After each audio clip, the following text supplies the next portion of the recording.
किताबें करती हैं बातें।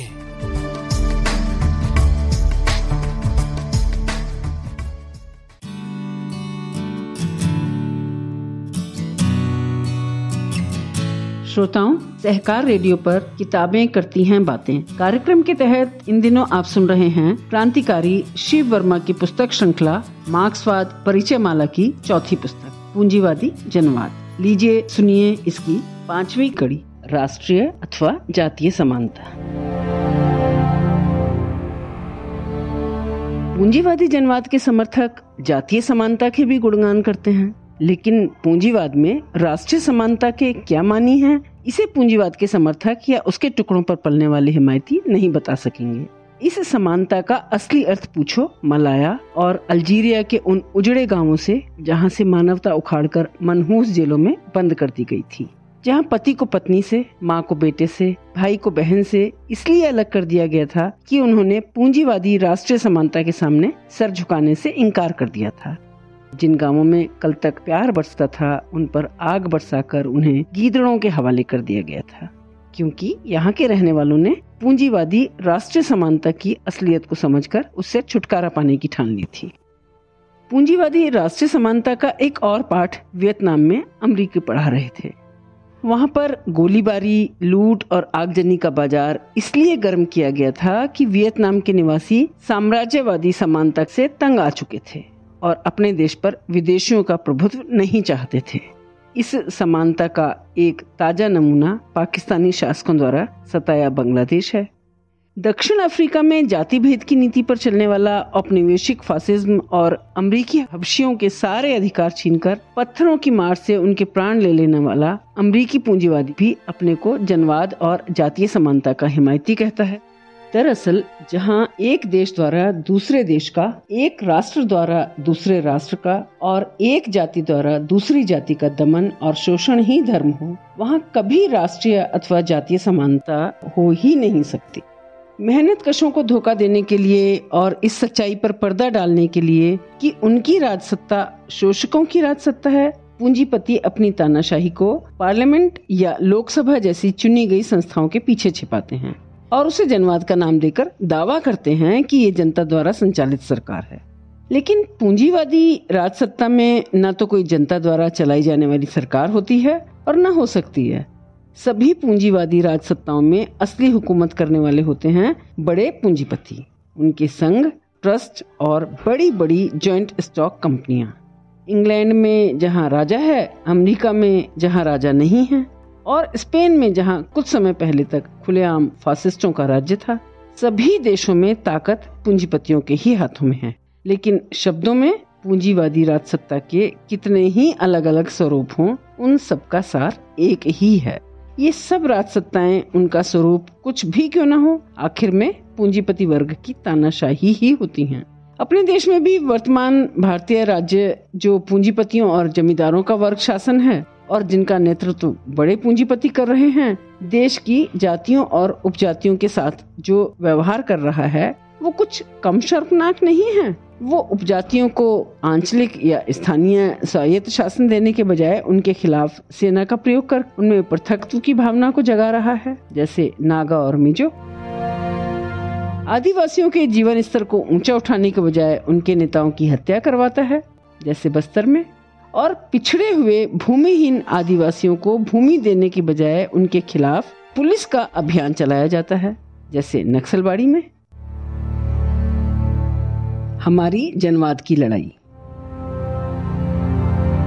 यूं तो जब से देश की जनता ने राजनीति में हिस्सा लेना प्रारंभ किया है, अर्थात जब से शासक वर्ग के खिलाफ जन आंदोलन की शक्ल में जनता ने विरोध का प्रदर्शन आरंभ किया है, तभी से हुकूमत करने वाली ताकत अपने दमनकारी हथियारों पर सान चढ़ाती आई है। लेकिन देश की आजादी के बाद से तो शासक वर्ग पर ताकत का नशा सा छा गया है। दमन के नए नए तरीके, नए नए कानून, नई नई बंदूकें और राइफलें।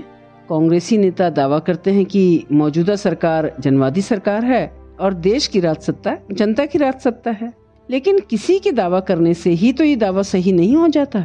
कांग्रेसी नेताओं का उपयुक्त दावा सही है या गलत, इसका जवाब उन पिचके हुए गालों और उन सूखे हुए शरीरों से मिलेगा जो हर समय हमारी नजरों के सामने आते हैं। उन चीथड़ों से मिलेगा जो मुर्दों के शरीरों को पूरी तरह ढक भी नहीं पाते। इसका जवाब अखबारों में आए दिन छपने वाली उन खबरों में मिलेगा जिनसे ये पता चलता है कि अपने बच्चों का पेट भर न सकने के कारण न जाने कितने मर्द और औरतें मजबूर होकर आत्महत्या कर रहे हैं। इसका जवाब उन गोली कांडों में, उन अश्रु गैस हमलों, लाठी चार्जों में, उन अंधाधुंध गिरफ्तारियों में, सभाओं पर लगाए जाने वाले उन प्रतिबंधों में मिलेगा जो आज हमारे देश में हर उस जगह पर देखने में आते हैं जहाँ जनता अपने जीवन की अमानुषिक दशा को सुधारने के लिए संघर्ष करती है। हमारे देश के करोड़ों किसान लगान, कर्ज और टैक्स के बोझ के नीचे करहा रहे हैं। खेत में मजदूर इतना भी नहीं कमा पाते कि पेट भर खाना खा सकें। मजदूरों की हालत दिन ब दिन खराब होती जा रही है। स्कूलों के शिक्षकों, क्लर्कों, दफ्तरों के कर्मचारियों और मजदूरों में बेकारों की तादाद दिन ब दिन बढ़ती जा रही है। नौकरी पेशा लोगों की असली तनख्वाह घट रही है, शिक्षा महंगी होती जा रही है और दस्तकार, छोटे कारखानेदार और व्यापारी तबाह हो रहे हैं। क्या जनवादी सरकार में जनता की यही हालत होती है? आज की सरकार अंग्रेज अमरीकी साम्राज्यवादियों को इस बात की खुली छूट देती है कि वो हमारी आर्थिक व्यवस्था पर छाए रहें और हमारा पैसा लूटकर अपना पेट भरते रहें। वो रजवाड़ों, जमींदारों, इजारेदारों और महाजनों को खुली छूट देती है कि वो मनमानी लूट खसोट करते रहें। हमारे देश की राजसत्ता जनता की राजसत्ता नहीं है, वो लुटेरों की राजसत्ता है, पूंजीवादी भूस्वामी राजसत्ता है जिनका नेतृत्व बड़ा बुर्जुआ करता है। इस प्रकार हमारे देश में जिस जनवाद का ढिंडोरा पीटा जाता है वो पूंजीवादी जनवाद है। वो संपन्न लोगों और पूंजीपतियों के हितों की रक्षा करता है और जनता पर दमन चक्र चलाता है। कम्युनिस्ट और पूंजीवादी जनवाद। लेकिन इसका यह मतलब भी नहीं है कि सर्वहारा इस जनवाद को पूंजीवादी जनवाद समझकर उसकी लड़ाई में भाग नहीं लेगा। हमें ये नहीं भूलना चाहिए कि सामंतवाद या उससे पहले की सामाजिक व्यवस्थाओं के मुकाबले पूंजीवादी जनवाद शोषित वर्ग को संगठन आदि की काफी सुविधाएं देता है। इसके अलावा जिस प्रकार पूंजीपति वर्ग को सामंतवाद के खिलाफ जनवादी अधिकारों की लड़ाई लड़नी पड़ी थी, उसी प्रकार मजदूर वर्ग को भी देश में पूंजीपतियों के खिलाफ जनवादी अधिकारों के लिए लड़ना पड़ रहा है। लेनिन के शब्दों में, अगर सर्वहारा वर्ग जनवाद के लिए मुस्तैदी के साथ बहुमुखी क्रांतिकारी संघर्ष नहीं चलाता है तो वो पूंजीपति वर्ग पर विजय की लड़ाई की तैयारी नहीं कर सकेगा। लेनिन ग्रंथावली भाग 5 पृष्ठ 268। मजदूर वर्ग पूंजीवादी जनवाद की लड़ाई में उदासीन नहीं रहता। पूंजीवादी जनवाद की सारी कमियों के बावजूद मजदूर वर्ग उसकी उपेक्षा नहीं कर सकता, क्योंकि पहला, पूंजीवादी जनवाद सामंतवादी या फासिस्ट तानाशाही से अच्छा है। दूसरा, साम्राज्यवादी युग में ये एक अवस्था ऐसी आ जाती है जब पूंजीवादी जनवाद भी पूंजीवाद के पैरों में बोझ बन जाता है। तब इजारेदार पूंजीपति जनवाद का जामा उतारकर फासिस्ट तानाशाही को अपनाने लगते हैं। उस समय मजदूर वर्ग पूंजीपतियों को अपने पैरों का बोझ उतार फेंकने से रोकता है। वो पूंजीवादी जनतंत्र की लड़ाई को जोरदार बनाकर पूंजीवाद के पैरों के बोझ को और भारी बनाता है। दूसरे शब्दों में, उस समय मजदूर वर्ग पूंजीवादी जनवाद की रक्षा की लड़ाई का नेतृत्व करता है। तीसरा, पूंजीवादी जनवाद या उसकी रक्षा की लड़ाई का नेतृत्व करने में दरअसल मजदूर वर्ग जनता के जनवाद और फिर समाजवादी जनवाद के लिए रास्ता साफ करता है। मजदूर वर्ग पूंजीवादी जनवाद की लड़ाई यह जानकर लड़ता है कि यह अल्पमत का जनवाद है। वो इस जनवाद की लड़ाई को क्रांतिकारी उद्देश्य की पूर्ति का साधन मात्र मानता है, इसे लक्ष्य नहीं मानता। पूंजीवादी जनवाद की लड़ाई लड़ते हुए भी मजदूर वर्ग उसके प्रति कोई भ्रम नहीं रखता, उस लड़ाई को ही क्रांति नहीं समझ बैठता। मजदूर वर्ग पूंजीवादी विधानवाद को पूंजीवाद के भंडाफोड़ के लिए इस्तेमाल करता है, किंतु विधानसभाओं की लड़ाई को ही सब कुछ नहीं समझ लेता। इसीलिए सर्वहारा वर्ग के लिए जरूरी है कि पूंजीवादी राजसत्ता में भी जब कभी जनवादी अधिकारों पर आघात हो या उन पर रोक लगाई जाए तो डटकर उनका विरोध करे। यही कारण है कि जहाँ जहाँ पूंजीपति वर्ग ने पूंजीवादी जनवाद को हटाकर फासिज्म स्थापित करने की कोशिश की है, वहाँ वहाँ मजदूर वर्ग ने पूंजीवादी जनवाद की रक्षा का नारा देकर फासिज्म का मुकाबला किया है। मजदूर संगठनों को मजबूत होते देखकर और मजदूर आंदोलनों को तेजी पकड़ते देख यूरोप के कई एक देशों में पूंजीपति वर्ग ने ये कदम उठाया था। हमारे देश का शासक वर्ग भी मजदूरों के नेतृत्व में जन आंदोलन को बढ़ता देख समय समय पर कठोर दमन का सहारा लेता आया है। जन आंदोलन को कुचलने के लिए अब भी उसने कितने ही दमन कानून गढ़ रखे हैं।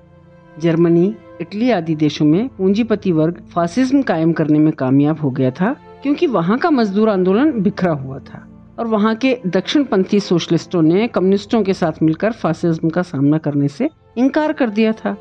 हमारे देश की कई एक मध्यम वर्गीय पार्टियां भी बहुत कुछ इसी प्रकार की भूमिका अदा कर रही हैं। एक ओर तो वे मजदूर और किसान आंदोलन में फूट डालते हैं और दूसरी तरफ चुनाव आदि में कम्युनिस्ट विरोध में कांग्रेस और सांप्रदायिकतावादियों का साथ देते हैं।